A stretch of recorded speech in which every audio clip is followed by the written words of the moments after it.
And welcome back to another episode of the SCEA Movement. I am Albert Jones, and with me, of course, is our co-host Todd Scholl. Todd, how are you doing today?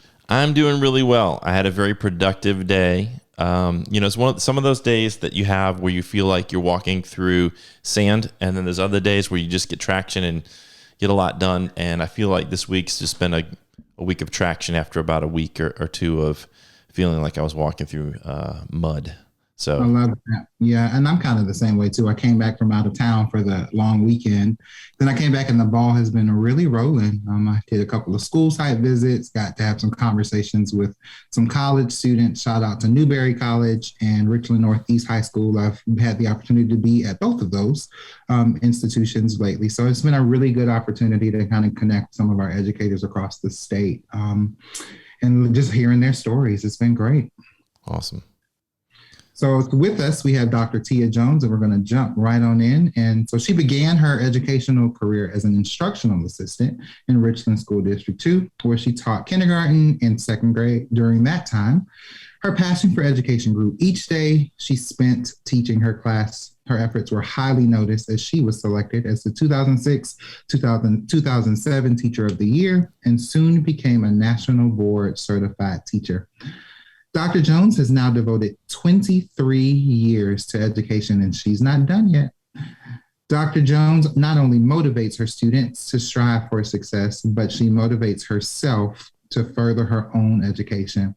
Dr. Jones holds multiple degrees in the field of education, one of which is a Doctor of Education in Organizational Leadership. 8 years ago, Dr. Jones began a journey as an assistant principal at Catawba Trail Elementary School. With a strong passion for the education profession and efforts to support induction teachers, she designed and implemented monthly teacher success sessions for new teachers and their mentors. She's a clinical adjunct with the University of South Carolina's Professional Development School Network. Dr. Jones serves on the district's mentoring steering committee and has established the TRAILMATES Community Mentoring Program to increase student achievement at her school. As the Department of Defense grant liaison for Catawba Trail, she continues to be an advocate for military families. Not only is Dr. Jones a teacher and instructional leader, she is a philanthropist, a generational change agent, and a trailblazer for future leaders in education. Welcome, Dr. Jones. How are you? I am doing well. Thank you so much for having me.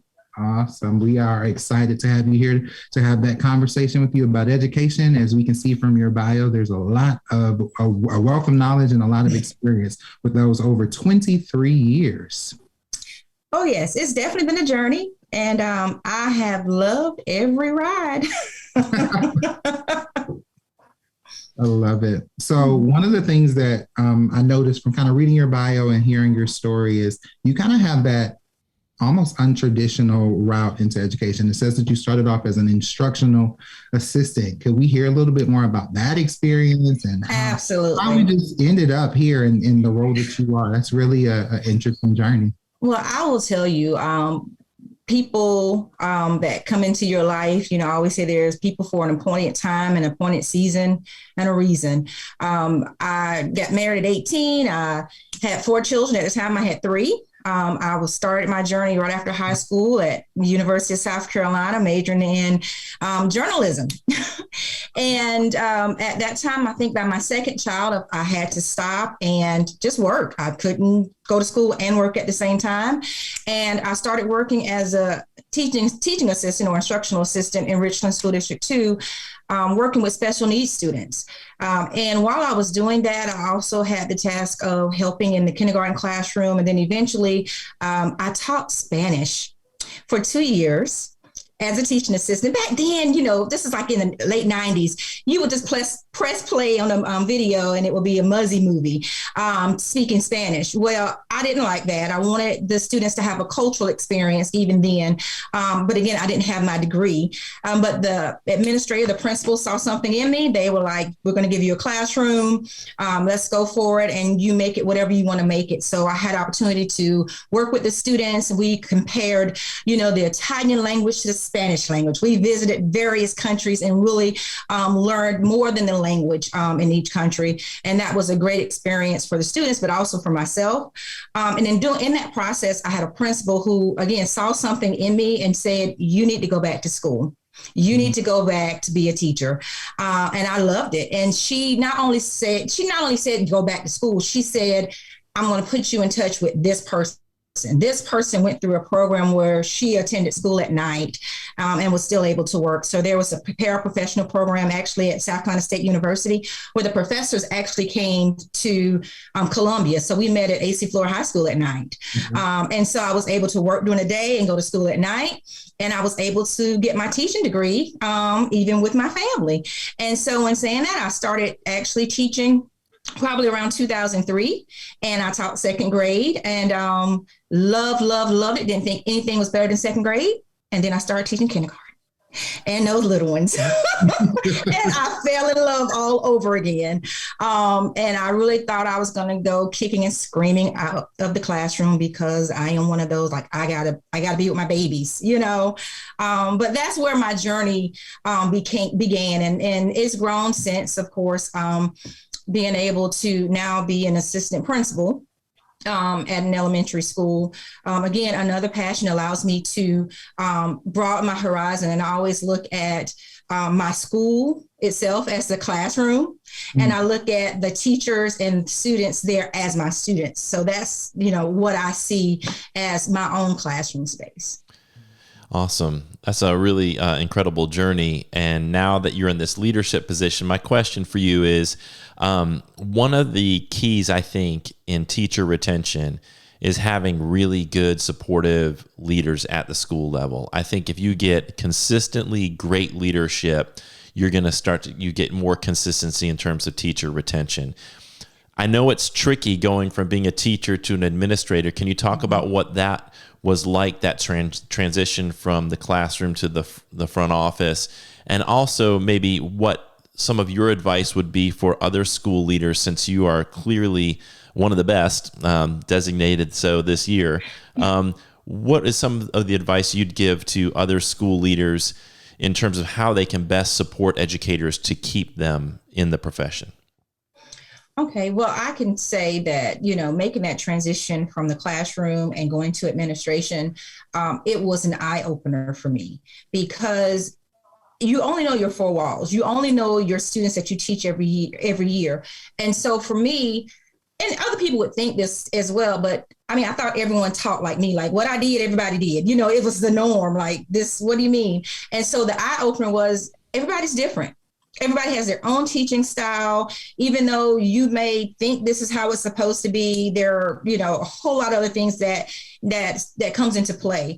So that was the first aha moment for me, knowing that, Tia, this is not your world and everybody don't teach like you, So being able to embrace that, but not only that, being able to support teachers and become that instructional leader, so that the teachers actually can grow and develop into what they need to become. Okay. And so as a leader, I think in this role, it is important that we think about the needs of our students, but also the needs of our teachers. If we're going to be able to retain as well as recruit, because retention is that hole in the bucket. We can recruit, but if we don't retain them, it's just like that hole is still in the bucket. So being able to keep the quality teachers that we have, just like with students, how we always say, the students' social emotional learning, we got to get the SEL.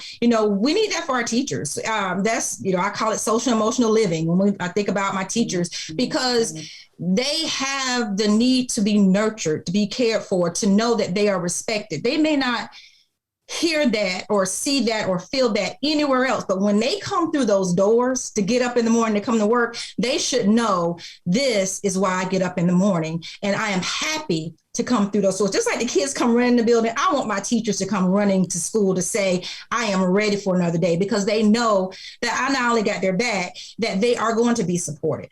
Even if it's the little things of, I wrote you a special note, or I put candy bars on the table this morning, I got coffee out, it's cold, just the little things. And I know some people think, oh, well, that's all, extrinsic things the teacher shouldn't be given, but why not? I mean, why not? They deserve that and so much more, for all that they do. I love that. And kind of listening to your story and kind of your journey, you talked a lot about that, comparing of cultures as a Spanish teacher and the level of critical thinking that required.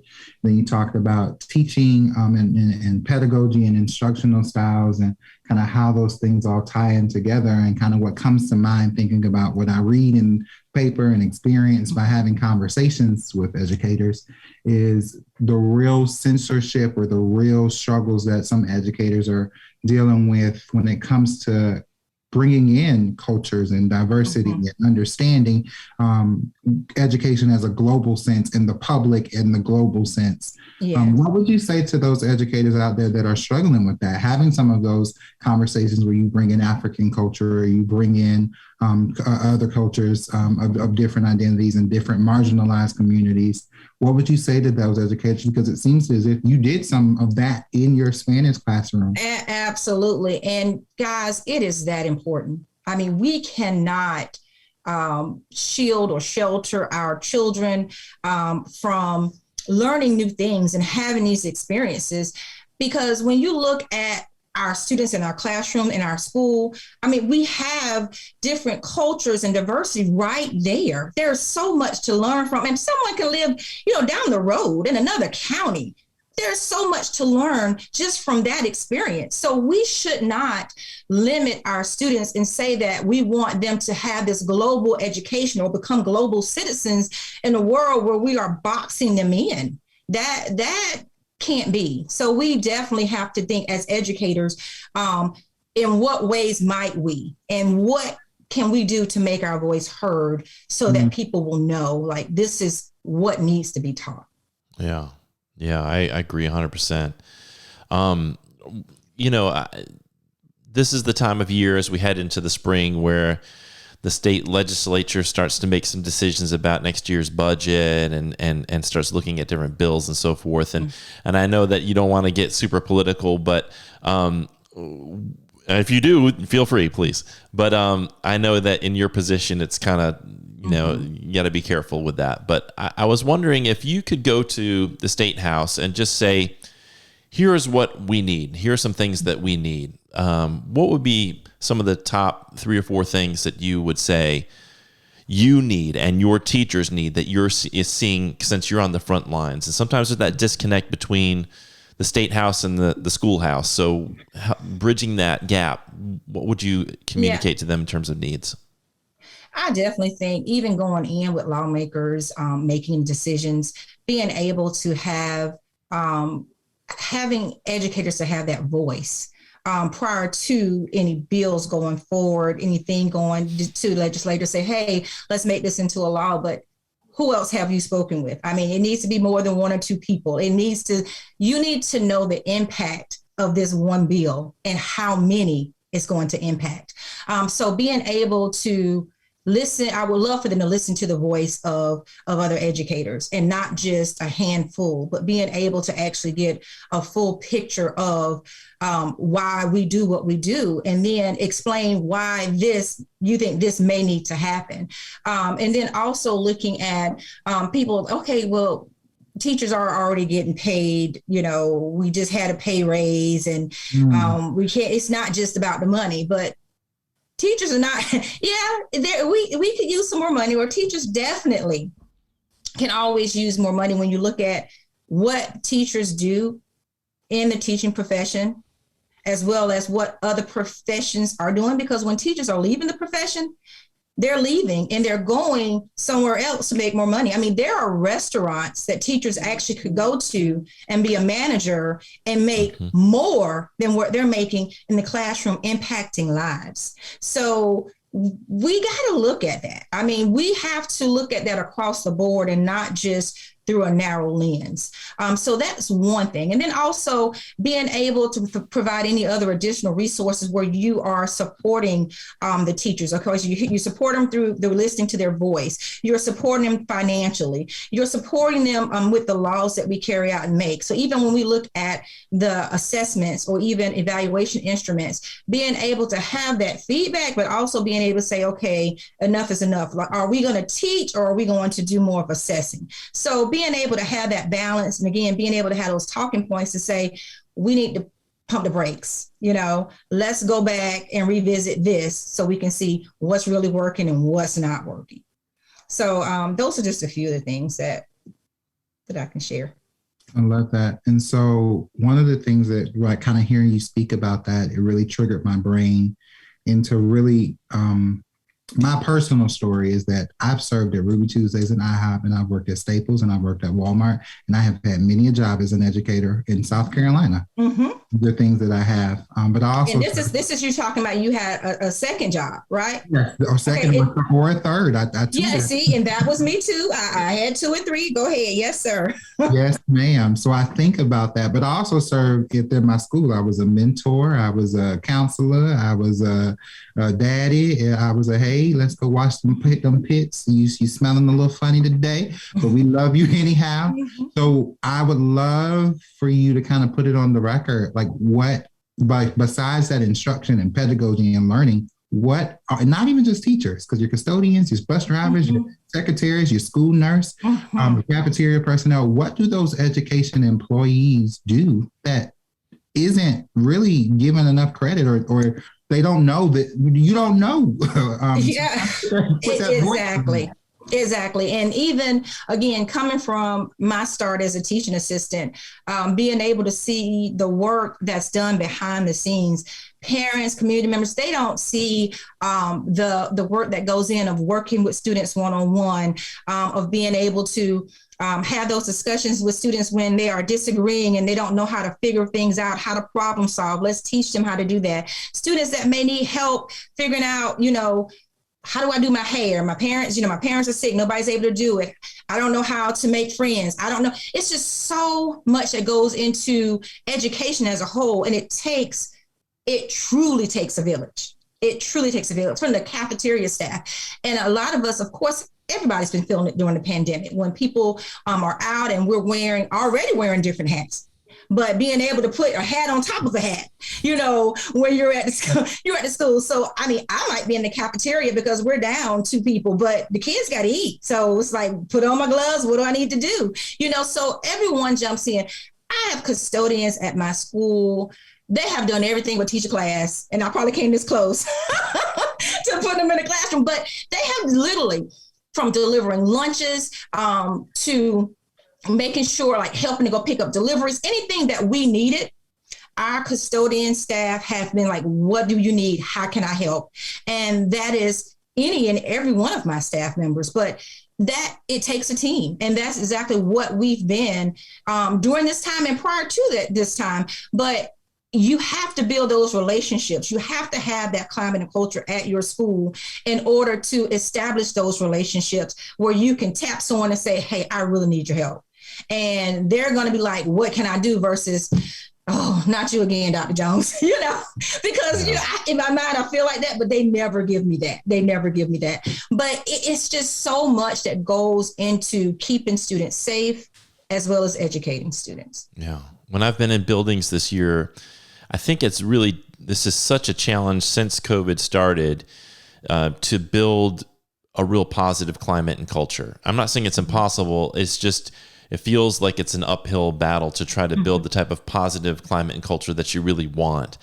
Can you talk about, from a school leader's perspective, I have my own sort of view on this, that I think sometimes we get so caught up in the metrics and the data and the testing and that type of thing. And obviously school achievement and student success in reading and math and writing and all those basic skills is important. But I feel like sometimes we push to the back those social emotional needs, those inner needs of both the students and the adults in the building. Mm-hmm. Can you talk about what you see and the importance of us sort of going back to Maslow and remembering the importance of feeling love and belonging and getting that right, so that then the ground is set for that learning to take place and achievement to take off? Absolutely. And like you say, everything else will come. But that foundational piece, first off, of knowing your students, first from an education standpoint with the teacher, being able to know your students and knowing when something's off, knowing if something's going on at home, because, and y'all know this, our students are weighted down with so much. When I grew up, I didn't have half the amount of things that some of these students are burdened with. It's one thing to go home and your parents working 2 or 3 jobs, and you go home, you make a sandwich or whatever, and you chill out till your parents come home. It's one thing. But when you have you go home, not sure if you have any food to eat, or you and your siblings are having it out, or you have a family member that's sick, or you just lost someone. I mean, there are just so many things that are going on in the homes that were not going on before. So that social emotional piece, even now, is that more important. I think being able to have additional staff members on site is important, from the psychologists to the social workers to the counselors, because right now, I mean, it's like we don't have enough staff, and that also becomes, something that the teachers, of course, have to address. It's just giving them that extra love. I'm one of those moms, because I have 4 children. So I'm one of those moms, and the students, I think, look at me as such. So it's just like, come on, baby, what's going on?